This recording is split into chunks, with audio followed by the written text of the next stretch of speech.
रियासती वेझो ॻोठ फिलो वाहण में ॻोठ जे सियासी समाजी अॻवान ग़ुलाम रसूल सोलंकी पारां PS 33 जे PPMPA सैयद हसन अली शाह जे मान में आजाणी तकरीब रखी वई। तकरीब में वॾे अंग में सियासी समाजी अॻवान wise chairman town committee Bhiria Rao Saghir Ahmed Khan Naich, chairman town committee Bhiria road Imtiaz Ali Arain, chairman यूसिद अली बहादुर खान नाइच, चौधरी अजमल ऐं ॿियनि समेत भरपासे जे मुख़्तलिफ़ ॻोठनि जे समय ॻोठाणनि भरपूर शिरकत कई। इन मौक़े ते PPMPA सैयद हसन अली शाह ख़िताब कंदे चयो त असांजो ख़ानदान 300 सालनि खां इलाइक़े वासियुनि जी ख़िदमत करे रहियो आहे। अॻु बि पंहिंजे तक में तरक़ियाती कम कराया आहिनि, जेको सिलसिलो हींअर बि जारी आहे।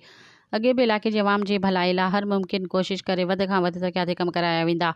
हुन चयो त केतिरनि ई ॻोठनि में मुख़्तलिफ़ स्कीमुनि तहत कम जारी आहिनि। इहा ई अवाम जी मोहबत आहे। उन्हनि हमेशह असांजो साथ ॾिनो आहे ऐं अॼु बि मोहबत जो इज़हार करे रहिया आहियूं। इन मौक़े ते सियासी समाजी अॻवान ग़ुलाम रसूल सोलंकी ऐं ॿियनि पिणु ख़िताब कंदे MPA सैयद हसन अली शाह जा थोरा मञंदे चयो त MPA सैयद हसन अली शाह जे कोटा मां संदसि ॻोठ जो रोड ठही रहियो आहे। हुन सियासी हवाले सां MPA सां गॾु हुजण जो वचन कयो।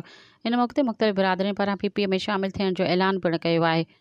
आयल महिमाननि जे कोठाणनि पारां धुल शरणाने गुलनि जी बरखा सां भरपूर इस्तक़बाल कंदे सभई मोटरसाइकिलुनि ऐं कारुनि जी रैली में तकरीब जे पिंडाल में आंदो ऐं आयल महिमाननि जो सिंध जी सुखड़ी टोपियुनि लुंगियुनि ऐं अजरकुनि जा तोहफ़ा उठाया विया।